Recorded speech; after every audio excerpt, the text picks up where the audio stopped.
Pulso ni Marco. Yung boses na yun ay boses po ni Greta. Good morning, Greta. Ay, Steph. Musta, Chong? Sa kayo dyan? Narinig mo yun? Ayaw, si Greta. Greta Thunberg. Akala ko Barreto. Sorry. Gusto ko siya. Thunberg pala. Gusto Thunberg, kayo? Thunberg. Thunberg. Sabi ko, Greta Thunberg. Gusto ka? Okay ka pa? Ako? Ay, parang magka-timbre na tayo ng boses ngayon, Chong. Hindi, Chong. Sa totoo lang. Kung hindi matindi pangangailangan ko, di ako papasok. Ay, pareho tayo. Totoo yan, Talagang ang dami natin pinagkakagastusan ngayon. Kaya talagang kahit masama na ang pakiramdam, kinakailangan pa rin talagang pumasok po. Maraming nakaka-relate dyan ng mga uring manggagawa. Tulad ko na lang.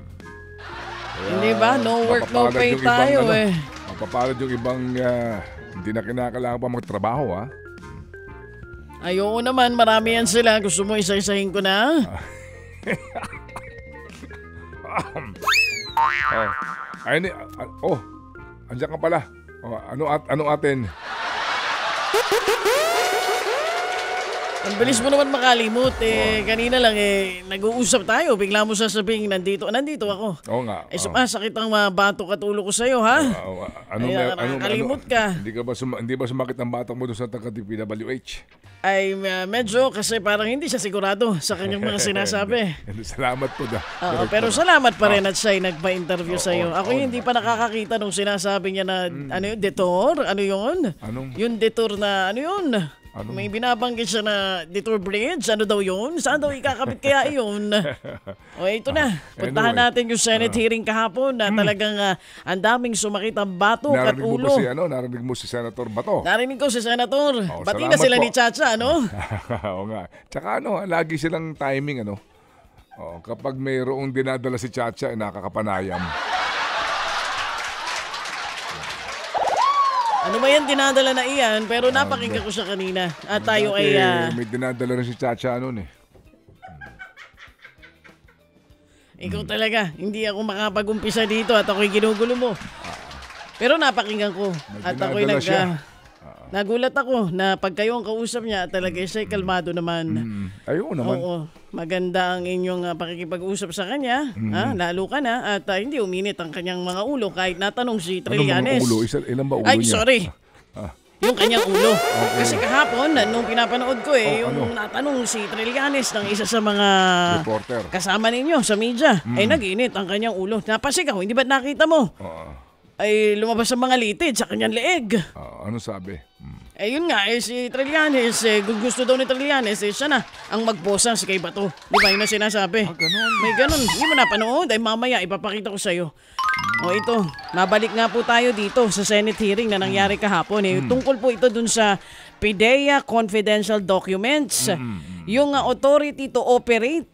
Tsaka yung pre-operation report na sinasabi mo nga, 12 taon na ang nakalilipas. Ang date po noon, March 11, 2012, na kumalat na nga po online kung saan idinadawit itong aktres na si Marisa de Soriano, maging ang Pangulong Marcos Jr. Dawit din dito. Pinatawag nga sa Senado kahapon si Diamond Star para humarap sa pagdinig.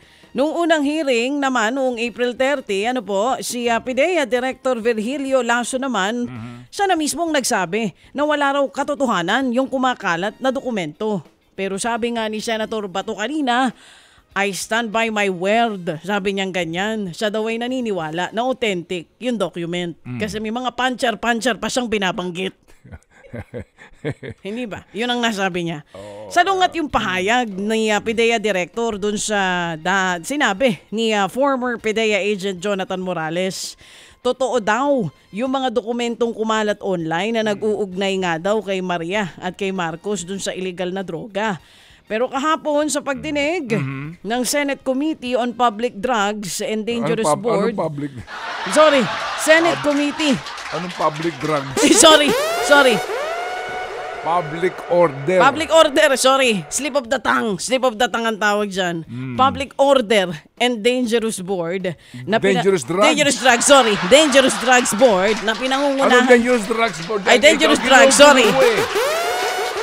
public order and dangerous drugs na Lumapit-lapit ka, pinangungunahan ni Senator Bato. Ayan na. Pinangungunahan po ni Senator Bato. Nung tinanong si Morales, napanood mo ba yung video mismo? Tinanong siya kung tungkol doon sa pagkakakilanlan ng kanyang informant. Sinabi niya, hindi niya nga ito maalala.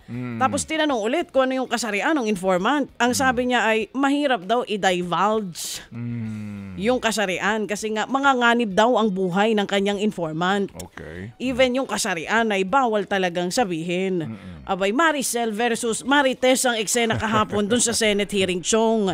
Parang naging platform talaga ng mga alegasyon ng mga vloggers. Ano? Yung nangyari dun sa Senado. Nasabi naman ni Senator Bato, hindi yan totoo. Dahil ginagawa niya lamang ang kanyang trabaho. Abay, kung di mo napanood, wag mo nang panoorin at sasakit ang iyong ulo. Utang na loob, please. Wag niyo pong panoorin. Dahil sa aking opinion, ako lamang ito. Pasensya na po, with all due respect, Senator Bato. Mag-aaksaya lang talaga kayo ng oras. Napapailing nga ako doon sa mga katanungang naririnig ko. Abay, kung ganun lang naman ang mga klase ng mga tanong na ibabato, abay dapat ay nag-Viber na lamang si Senator Bato kay Maricel. At hindi pa tayo nag-aksaya ng kuryente at kanina pinag-uusapan ninyo ni Chacha na kulang na nga tayo sa kuryente ngayon.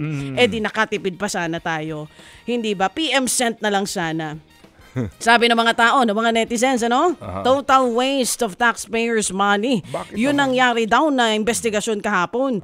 Kaya hindi lang yun. Hindi lang naman yun. Sa totoo lang, ang daming investigasyon dyan sa Senado, maging doon sa mababang kapulungan na total waste of taxpayers' money. Kaya minsan, alam mo, hindi mo masisisi ang mga tao eh. Kapag ginagawa na lang katatawanan talaga ang Senado. Hindi lang ito para kay Senator Bato, ha? Para sa inyong lahat dyan. Hindi ba? Para magtrabaho naman kayo ng maayos dyan. Marites ka. Oo. Kapag ka mag-iimbestiga naman kayo, diba? Una, siguruhin nyo ang in aid of legislation. Hindi yung mga nagpapapogi-pogi lang kayo dyan. Pogi ka. Nagsasarsuela kayo na para kaming nanonood ng mga teleserye. Hindi ba? Kung di naman makatutulong at makabubuti talaga para sa bansa, huwag nyo nang pinagtutuunan ng pansin. At kung alam nyo naman para lang yan sa pansarili nyong interes, ay tigilan nyo na. Magreklamo ka sa barangay. Mag-presko na lang kayo. Sarili nyong gastos. Huwag nyo nang gastusin ang pera ng bayan. Si Nanay Christy, nanood din daw kahapon ng hearing. Nasayang din ang oras mo. Nanay, kamusta? Ha? Kamusta naman? Basahin ko yung message ni Nanay. O sige, Nanay, good morning. Oo, ang sabi ni Nanay dito, may mga umuron daw ang buntot. Mayroon kasi may nasungitan si Maria. May nasungitan si Miss Maricel kahapon.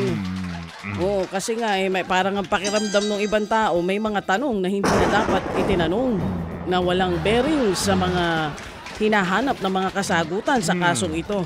Pero para sa lahat po ng ating mga kagalang-galang na senador, sa susunod pong mga hearing ninyo, anumang hearing yan, laliman nyo po yung mga tanong at mag-aral po sana kayo. Diba? Wag naman yung parang mga tanungan ng mga magkukumparing nagiinuman sa kanto. Ay, wag mo ako tawanan. Talaga, Chong, talagang parang ganoon. Diba? Aralin nyo po yung mga impormasyon na inyo pong hawak para hindi po kayo, pasensya na po sa salitang ito, hindi kayo nagmumukhang syunga sa harap ng taong bayan. Hindi ba? Alam mo kagabi, bago ako makatulog, nahirapan ako makatulog kasi nahanap ko ang tanong sa sagot na ito. Baka ikaw ay masagot mo. Paano tayo humantong sa ganitong sitwasyon? Bakit ganitong mga klase ng mga senador ang meron tayo? Dali lang. Pwede ba ka nasagutin dyan, Marco? O sige. Di ba kasama ka sa group chat? Ay, oo nga, Okay, peace out. Dali, kasama ka, sagutin mo muna ako. Ay, sabagay, kasi nga naman Kasama ka sa group chat. Ay, oo. Tama. Kasama ka din doon sa naniwala. Ay, oo. So, ang sagot ngayon sa katanungan mo Ay, kasalanan namin, mga tanga. Hindi pa ako Ay, sorry. Pinunahan mo. O sige, ano ba? Ang kasagutan sa iyong katanungan ay napakasimple. The senator you elect is the senator you deserve. Good job, Ted. Di sorry. Peace out. Peace out na lang, sorry. Ted Filon at DJ Chacha. Ngayon, nasa Radyo 5, 92.3 News FM. Monday to Friday, 6 to 10 a.m.